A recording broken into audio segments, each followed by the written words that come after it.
네, 오늘 함께 은혜 받으실 하나님의 말씀은 열왕기하 7장 3절로 8절까지의 말씀입니다. 구약 571쪽에 있는 열왕기하 7장 3절로 8절까지의 말씀 제가 봉독해 올려드리겠습니다. 성문허기에 나병한 자 4사람이 있더니 그 친구에게 서로 말하되 우리가 어찌하여 여기 앉아서 죽기를 기다리랴. 만일 우리가 성읍으로 가자고 말한다면 성읍에는 굶주림이 있으니 우리가 거기서 죽을 것이요 만일 우리가 여기서 머무르면 역시 우리가 죽을 것이라. 그런즉 우리가 가서 아람 군대에게 항복하자. 그들이 우리를 살려두면 살 것이요 우리를 죽이면 죽을 것이라고 아람 진으로 가리하여 해질 무렵에 일어나 아람 진영 끝에 이르러서 본즉 그곳에 한 사람도 없으니 이는 주께서 아람 군대로 병거 소리와 말소리와 큰 군대의 소리를 듣게 하셨으므로 아람 사람이 서로 말하기를 이스라엘 왕이 우리를 치려하여 햇사람의 왕들과 애굽 왕들에게 값을 주고 그들을 우리에게 오게 하였다 하고 해질 무렵에 일어나서 도망하되 그 장막과 말과 나귀를 버리고 진영을 그대로 두고 목숨을 위하여 도망하였습니다. 그 나병한 자들이 진영 끝에 이르자 한 장막에 들어가서 먹고 마시고 거기서 은과 금과 의복을 가지고 가서 감추고 다시 와서 다른 장막에 들어가 거기서도 가지고 가서 감추니라. 아멘. 하나님 아버지 감사드립니다. 오늘도 귀한 주일로 교회로 예배로 인도하여 주신 은혜를 진정으로 감사드립니다. 지금 이 시간 저희들이 지난 한 주일간 지었던 모든 죄악을 예수 그리스도의 십자가에다 내려놓고 오직 저희들의 온 영과 진리를 다하여 하나님께만 드려지는 예배를 통하여 하나님께서만 영광 받으시는 은혜의 시간으로 이 시간을 인도하여 주시옵소서. 모든 것을 감사드리오며 예수 그리스도의 이름으로 기도드리옵나이다. 아멘. 네, 오늘은 하나님 자녀에게 없는 것 혹은 하나님 자녀에게 없어야 하는 것이라는 제목을 가지고 오늘 본문 말씀을 중심으로 하나님의 말씀을 증거하겠습니다. 오늘 본문 말씀은 6장 24절로부터 시작이 되고 있고요. 7장의 마지막 전 7장 20절까지의 말씀까지 나와 있는 그런 말씀 중에서 한 대목이 되겠고요. 이 부분은 사마리아의 어떤 위기와 구원에 관련된 그 모습을 나타내고 있습니다. 그러니까 이전 상황이 6장 8절로부터 23절까지인데요. 참고적으로 이것을 먼저 이해를 하시고 오늘 본문을 이해를 해야 될 것이기에 앞부분을 조금 간략하게 말씀을 드린다면 당시의 강대국이었던 아람과 이스라엘 간에 전쟁이 발발이 됩니다. 말이 전쟁이 발발되었던 것이지 실제로는 당시의 강대국이었기 때문에 지금의 시리아인데요. 아람이 일방적으로 쳐들어 내려왔던 것이죠. 그리고 월등한 군사력을 바탕으로 삽시간에 막 북이스라엘을 초토화시키고 있었습니다. 그래서 이제 아람 왕이 더 효과적으로 북이스라엘을 빨리 점령하고자 참모회의를 이제 열어서 가장 어떤 효과적인 곳에 진지를 이제 구축하고자 그렇게 계획을 짰는데 수백 킬로 떨어져 있는 곳에 있었던 엘리사가 하나님께서 허락하신 그 지혜를 가지고 그 사실을 알게 됩니다. 그래서 그것을 북이스라엘 왕에게 이야기를 해줌으로써 그것에 대비케 하는 것이죠. 피할 곳은 피하게 하고 또 거기에 군사력을 많이 동원해서 대비를 할 수 있는 곳은 대비를 하게 하는 형태로 해서 그러한 어떤 공격들을 막아냅니다. 그러니까 아람 왕이 화가 날 대로 나서 도대체 다시 참모회를 소집을 해가지고 어떤 놈이 북이스라엘의 첩자냐, 우리의 이러한 그 계획을 미리 알려주는 놈이 누구냐라고 이제 이야기를 했을 때 그 중에 한 사람이 얘기를 하는 것이 북이스라엘에는 하나님의 사람이라고 하는 하나님의 선지자라고 하는 엘리사라는 사람이 있는데 그 사람이 미리 그 왕에게 알려주어서 대비케 함으로써 이런 일이 벌어진 것이다 라고 얘기를 해주니까 우리들이 생각할 때는 그렇게 무서운 사람이 있고 그 무서우신 그 하나님이 그렇게 그들과 함께 하신다고 한다면 우리가 이스라엘만큼은 포기하자 이런 결정을 내리는 것이 일반적이고 현명한 그런 판단일 것 같은데 그들은 어떻게 결론을 내리냐면 그래? 그렇다면 엘리사라는 사람을 죽이자 라는 결론을 내리게 됩니다. 그러니까 참 세상 사람들은 굉장히 어리석은 지혜로 어리석은 판단을 하는 것을 어리석은 결정을 한다는 것을 우리가 이 사실을 통해서도 알 수 있는데 아무튼 엘리사가 도단성이라는 곳에 있다는 사실을 알고 많은 병거들과 군대를 보내서 그 성을 에워싸게 합니다. 그러니까 엘리사의 종이 나와서 이렇게 보니까 자기의 주인을 죽이고자 이렇게 아람에서 많은 군대를 파견한 것을 보고 얼른 주인에게 쫓아가서 이제 이야기를 하죠. 두려움에 떨어서 이야기를 하니까 엘리사가 나를 죽이러 온 자들보다 나를 지키는 자들이 훨씬 더 많다라는 얘기를 함으로써 그가 이제 영안이 열리게 되는 것이죠. 그래서 보니까 그들을 또 포위하고 있는 하늘의 천군 천사들의 불말과 불병거의 군대가 그의 눈에 보이게 되었던 것이죠. 그랬을 때 이제 엘리사가 하나님께 기도를 하기를 저들의 눈을 어둡게 해달라라는 기도를 하게 되고요. 그들의 눈이 멀었을 때 엘리사가 사마리아로, 당시에 이제 북이스라엘의 수도였던 사마리아로 그들을 끌고 가게 됩니다. 그곳에서 그들의 눈이 떠졌는데요. 그들이 오히려 이제 공포에 사로잡혔겠죠. 그때 북이스라엘 왕이 이들을 이제 치리이까 이렇게 이제 다급하게 엘리사에게 묻습니다. 그때 엘리사가 뭐라고 얘기를 하냐면 우리가 칼과 활로 이들을 잡아왔다고 해도 우리의 포로인데 하물며 비무장 상태로 우리한테 잡혀온 사람들을 우리가 죽일 수가 있겠느냐. 오히려 그들에게 떡과 물을 제공해줘서 휴식을 취하게 한 다음에 그들의 왕에게로 돌려보내라 라고 하는 이야기를 하게 됩니다. 그랬을 때 그 북이스라엘 왕이 그때 여호람이었는데 여호람이 그 얘기를 억셉을 하죠. 듣고 그렇게 떡과 물로 그들을 휴식을 취하게 한 이후로 그들을 돌려보내서 한동안은 전쟁이 발발하지 않게 되었다라고 하는 것이 6장 8절에서부터 23절까지의 내용입니다. 근데 6장 24절을 보니까 그때 당시에 이제 아람의 왕이 베나닷이라고 하는 왕이었는데 이 사람이 이제 마음을 바꿔서 다시 북이스라엘을 쳐들어오게 됐다는 것이죠. 그래서 다시 전쟁이 벌어졌고 다시 사마리아 성을 이제 에워싸게 됐다는 것이죠. 보다 더 철저하게 계획 세우고 보다 더 군대를 더 보강을 해서 내려왔기 때문에 완전히 그러니까 외부로부터 어떠한 보급도 일체 들어가지 못하게 완전히 사마리아 성을 차단을 시켰습니다. 고립무원을 만들어 버렸던 것이죠. 그래가지고 백성들이 얼마나 비참한 상황이 됐느냐면 이제 6장 25절 말씀 이하에 나오는데 두 가지 사례가 나오고 있습니다. 첫 번째는 나귀 머리 하나에 은 80세겔의 거래가 된다. 또 비둘기 똥이 은 5세겔의 거래가 된다는 것이죠. 나귀는 레이기에 보면 부정한 짐승입니다. 그러니까 정결한 짐승이 아니기 때문에 그것을 먹을 수도 없는데 특히나 또 머리 부분은 먹잘 것이 고기 부분이 많지가 않아서 먹을 것이 없는데도 불구하고 얼마나 먹을 것이 없었으면 나귀 머리가 은 80세겔이라고 하는 말도 안 되는 가격으로 매매가 된다는 것이고요. 비둘기 똥이라고 하는 것은 실제로 비둘기 똥이었을 수도 있고요.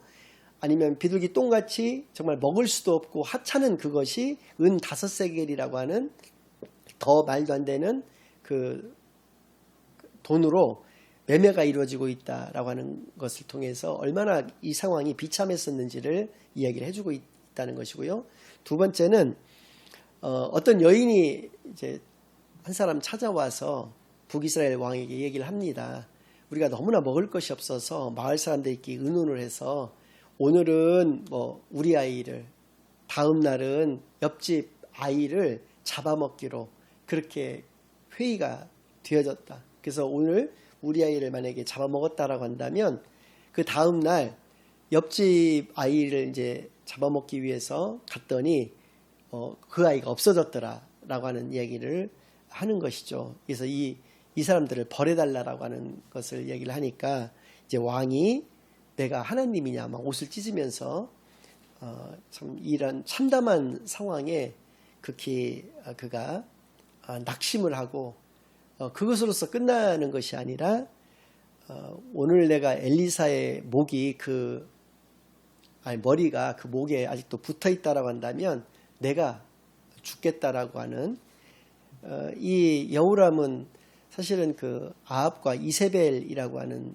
그 역사상 가장 악한 왕과 왕비 사이에서 태어난 아들이 이제 왕이 되었던 것이거든요. 근데 이세벨이 이제 예전에 그렇게 얘기를 했지 않습니까? 엘리야가 그 850명이나 되는 바알과 아세라를 섬겼던 제사장들을 모두 다 죽였다는 소리를 들었을 때 내가 엘리야를 오늘 죽이지 않고서는 내가 살지 않을 것이다. 아무것도 먹지 않을 것이다. 이렇게 그가 각오를 다졌던 것 같이 그 어머니의 이제 그 아들이었던 것이죠.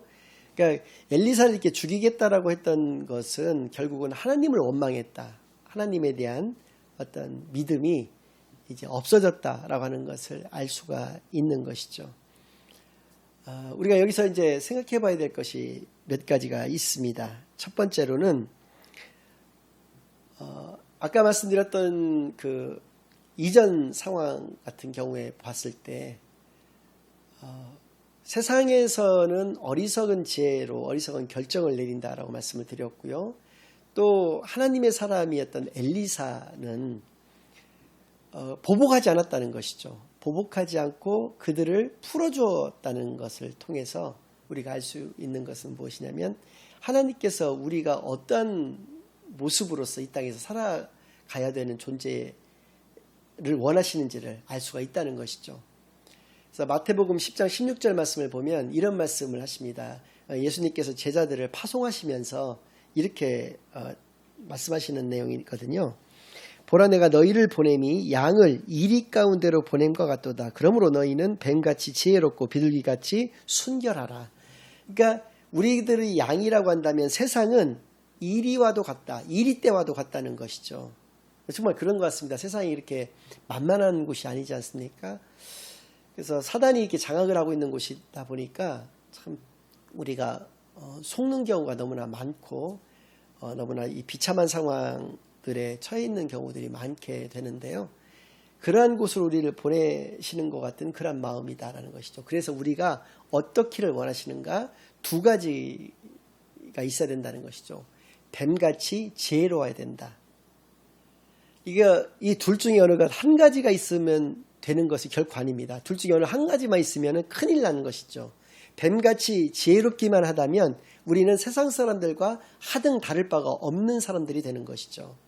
지혜로우면 지혜로울수록 사기꾼이 될 확률이 높거든요. 남의 등을 쳐서 자기의 이익을 취하고자 하는 그러한 삶을 살아갈 확률이 굉장히 높은 것이거든요. 그렇기 때문에 우리는 비둘기처럼 순결해야 된다는 것입니다. 즉 순수한 신앙을 소유하는 자들이 되어야 된다는 것이죠. 그러나 또 순수한 신앙만을 소유했을 때는 또 다른 문제가 생기는 것이죠. 우리가 계속 양이 이리 가운데 있게 되면 어떻게 되겠습니까? 잡아먹히는 수밖에 없다는 것이죠. 그래서 뱀처럼 지혜로울 필요가 있다. 그래서 이 두 가지를 다 우리는 갖춰야 된다는 것을 말씀을 해주셨습니다. 그래서 우리는 뱀같이 지혜롭고 비둘기같이 순결한, 그러니까 하나님께서 우리에게 원하시는 그런 삶을 살아가는 존재가 되어야 되겠다는 것을 이 아람 왕이 처신했던 것, 또 엘리사가 처신했던 이러한 모습들을 통해서 깨닫게 되기만을 바랍니다. 또 한 가지 또 이 사마리아의 어떤 위기적인 위기 상황 같은 것들을 통해서 우리가 알 수 있는 것은 전쟁에서 가장 무서운 것은 무엇인가? 우리가 죽음으로부터의 어떤 위협이나 어떤 그 위기의 순간인가? 아니라는 것이죠. 그것은 어떤 이기적인 인간의 본성이 적나라하게 드러나는 것이 전쟁의 무서움이다. 가장 큰 무서움이다라는 것을 알 수가 있습니다. 여호람 왕이 그 신앙을 저버리게 됐던 것이죠. 물론 여호람이 악한 왕이긴 했어도 아주 악한 왕은 아니었습니다. 왜냐하면 자기의 아버지 그 아합과 자기의 어머니 이세벨이 살아있을 동안에도 바알의 신전들을 무너뜨렸거든요. 그리고 엘리사의 어떤 그 조언들을 하나님의 말씀으로 받아들여서 다 들었거든요. 그렇기 때문에 악한 왕은 악한 왕이었지만 그렇게까지 자기 아버지나 어머니와 같이 그래 극단적인 악한 왕은 아니었는데도 불구하고 극한 상황에 내몰리니까 결국은 하나님을 버리더라라는 것이죠. 뿐만이 아닙니다. 우리의 일제시대 때 일본의 그 731 부대라고 하는 그 부대가 있지 않았습니까? 그런 부대가 창설이 되면서 그들이 저질렀던 만행들에 대해서 우리가 익히 아는 것들이 굉장히 많으실 텐데요. 오늘은 모성애 테스트를 한번 소개를 해드리고자 합니다. 좁은 방 안에 어머니와 그 갓난아이를 같이 동시에 집어넣고 거기에다 이제 불을 떼기 시작합니다. 그러니까 너무 뜨거우니까 아이를 꼭 끌어안고 어머니가 그렇게 아이를 보호합니다.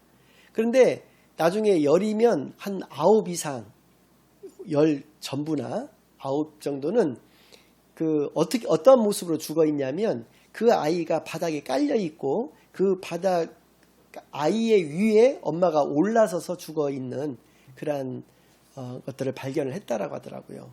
이렇게 참 인간의 어떤 참혹한 본성이 그대로 이렇게 드러나는 것이 전쟁에서 가장 무서운 점이다라는 것을 우리로 하여금 알 수 있게 하시는 것이죠.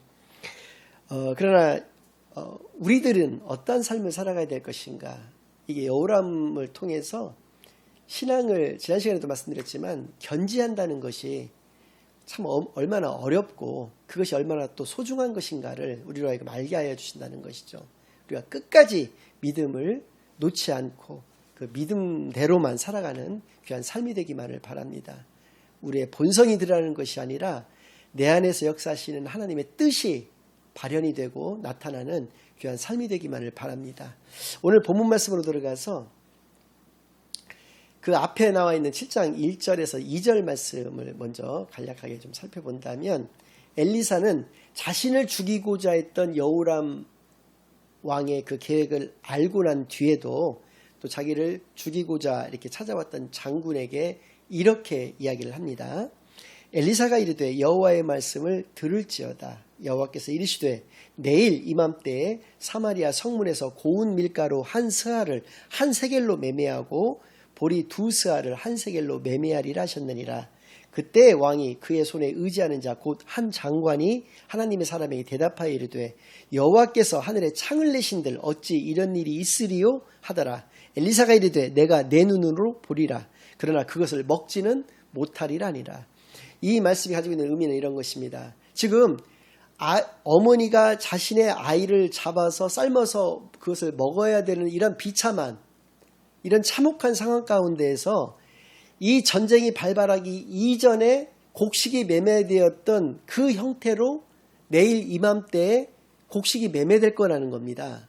보리라든지 밀이라든지 이런 것들이 한 스아에 한 세겔로 이 전쟁 이전에 비참한 상황 훨씬 이전에 평화로웠던 시기에 매매가 이루어졌던 것처럼 이루어진다라고 하는 것을 예언했다는 것이죠. 그러니까 그 장관이 믿지를 않으니까 하늘의 창을 여신들 그것이 가능하겠느냐 이따위로 하나님을 믿지 않으니까 네가 그것을 보기는 보되 그것을 먹지는 못하리라 누리지는 못한다라는 것이죠. 그래서 실제로 이 장관은 하나님을 믿지 않았던 이 장관은 비참한 최후를 맞이하게 되는 것이고요. 바로 다음 날 그러한 상황이 벌어진다는 것을 알 수가 있는데요. 이러한 비참한 상황 가운데서도 자신의 생명이 위협받는 가운데서도 이 1절 상반절에 나오는 이 말씀이 중요하다는 것입니다. 무엇이냐면 엘리사가 이르되 여호와의 말씀을 들을지어다. 우리가 상황을 보는 것이 아니고 어떠한 사람을 보는 것이 아니고 어떠한 나에게 닥친 위기의 그 순간을 생각하는 것이 아니라 어떠한 순간과 상황 가운데에서도 어떠한 사람 앞에서도 우리는 하나님의 말씀을 증거해야 된다는 것이죠. 하나님의 말씀, 하나님의 뜻이 무엇인지를 우리가 알고 그것을 생각하고 그것을 증거해야 된다는 것을 이 엘리사의 반응을 통해서도 우리가 분명히 알 수 있는 것이죠. 그래서 오늘 본문 말씀은 그것이 이제 이루어져가는 그 과정을 이야기를 하고 있는데요. 주인공은 4사람인데 이 4사람이 가지고 있는 조건이 2가지가 있었다는 것입니다. 하나는 성문어귀에 이제 있었던 이 사람들은 왜 성문어귀에 있었느냐? 첫째는 나병 환자였기 때문에 그렇다는 것이고요. 그리고 성중에 있었던 사람들, 일반 백성들과 마찬가지로 그들은 기아에 허덕이고 있었다는 것이죠. 그래서 이들에게는 앞에 3가지 선택지가 놓였다는 것입니다. 하나는 성중에 우리가 들어가서 일반 백성들과 함께 굶어 죽을 것이냐, 아니면 그냥 이 자리에서 우리가 나병과 역시 기아로 죽어갈 것이냐, 아니면 3번째 선택지는 무엇이었느냐면 이것이 참 혁명적인 발상이었다 라고 저는 생각을 하는데, 또 우리는 이러한 혁명적인 발상을 통해서 살아가야 되는 그런 존재라는 것을 알 수가 있는데요. 우리가 아람의 진지로 찾아가서 거기서 투항하자는 것이죠. 그래서 그들이 죽이면 뭐 죽음을 맞이할 수밖에 없을 것이고, 그들이 우리를 혹시 살려준다면, 우리는 모르지만 그들이 어떤 필요성에 의해서 우리를 살려준다면 우리가 살 수도 있으니 확률적으로는 그것이 더 살 가능성이 있으니까 그 선택지를 그들이 택했다는 거예요. 그래서 갔더니 아람의 모든 군대들이 자기의 진지들을 그대로 놓은 상태에서 다 도망갔다는 것입니다. 왜냐하면 하나님께서 해쪽 속이라든지 애굽의 군대들을 북이스라엘에서 돈 주고 사와서 쫓아오는 그러한 소리들을 들려주셨다는 거예요. 그런 일은 없었지만 하나님께서 그들에게 공포심을 심어줌으로 말미암아서 그들이 깜짝 놀래서 다들 도망가버린 그 텅 빈 진지들을 그들이 만났다는 거예요. 그래서 그들은 세 가지를 했어요. 먹고 마시고 숨겼어요. 당연한 것이죠. 오랫동안 굶주렸기 때문에 그들의 눈앞에 펼쳐진 그 많은 먹을거리들을 그 유혹을 참을 수가 없었겠죠. 그래서 그것들을 먹고 마시고 또 뭐 재물이라든지 많은 옷이라든지 이렇게 돈 될 만한 것들 필요한 것들을 몰래 숨겼다는 거예요. 감춰뒀다고 하고 또 와서 또 보니까 또 이제 감추고 난 다음에 보니까 또 감출 만한 게 있어서 또 감추고 막 이런 식으로 했다는 거예요. 근데 한참 그러다 보니까 문득 오늘 본문 다음에 이제 나오는 말씀인데 20절까지 나오는 말씀인데 문득 생각을 해보니까 우리는 이렇게 살겠지만 북이스라엘 그러니까 사마리아 성중에 있는 백성들은 지금도 굶어 죽어가고 있는데 우리만 이렇게 살아서 되겠느냐라는 생각이 퍼뜩 들었다는 거예요. 그래서 성으로 가서 성의 사람들에게 그 사실을 알려주게 되었고 성 사람들 역시도 처음에는 뭐 안 믿었을 수도 있겠죠. 그렇지만 이제 나중에 몇 사람을 보내서 그 사실을 확인하고 난 다음에는 이들이 회복이 되어졌다라고 하는 것이 7장 20절까지 그래서 사마리아의 위기와 구원의 그 모습들이 나와 있는 본문이라는 것이죠. 여기서 우리가 몇몇 가지 알 수 있는 것들이 있습니다. 첫 번째는 우리가 하나님의 역사를 가장 먼저 발견한다. 이것만큼 큰 은혜는 없다는 것입니다. 그리고 그것은 우리가 생각할 때 스펙이 좋은 사람이 발견하거나 아주 우리가 훌륭하다고 생각하는 사람이 발견하는 것이 아니라는 것이죠. 말 그대로 하나님의 은혜인 것입니다. 그러니까 우리가 어떤 사람이냐에 관계없이 하나님께서 그 사람에게 보여주시고자 하면 보여주시는 것이다라는 것이고요. 그것을 보게 되었을 때는 그것을 체험하고 경험하게 되었을 때는 크나큰 하나님의 그 은혜와 사랑을 체험하게 되는 것을 분명히 깨달아 알 수가 있는 것입니다. 그래서 우리는 늘 깨어 있어야 되는 그런 존재인 것을 깨달아 알 수가 있게 되는 것이고요. 그들이 사마리아 성 사람들에게 이 사실을 알려주게 된 것을 통해서 그들은 증오심과 이기적인 욕심을 버렸다는 것을 알 수가 있다는 것이죠. 그러니까 하나님의 자녀에게는 이 증오심과 이기적인 욕심이 없어야 된다는 것을 알 수 있다는 것입니다. 오늘날도 마찬가지지만 당시에는 더더욱 말할 것도 없었던 것이 나병 환자들을 대하는 문둥병이라고 하죠. 나병 환자들을 대하는 것을 그들은 정말 벌레만 또 못하게 봤던 거예요. 그래서 그들의 집장촌이 있었는데 그곳에서 조금이라도 벗어나서 자기들 눈에 띄기만 하면 무조건 돌로 쳐서 그들을 죽일 정도로 그렇게 터부시했다는 것이죠. 그러한 사람들에게 복수하고 싶었던 마음이 있었을 수도 있다는 거예요.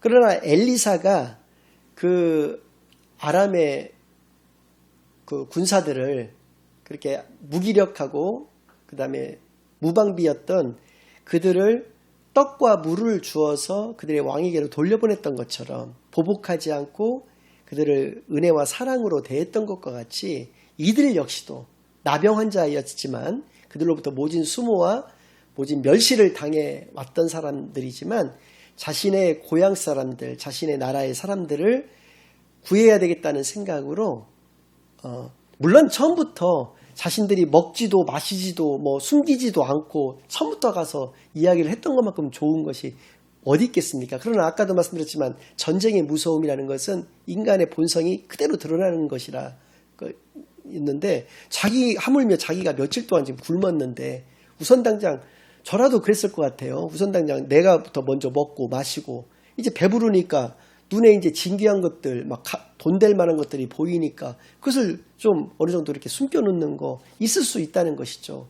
그러나 그들이 끝까지 그렇게 이기적인 것만 생각을 했던 것이 아니라 나중에 어느 정도 이렇게 다 챙겨놓고 난 다음에 생각해 보니까 북이스라엘 사람들이 죽게 생겼다는 거예요.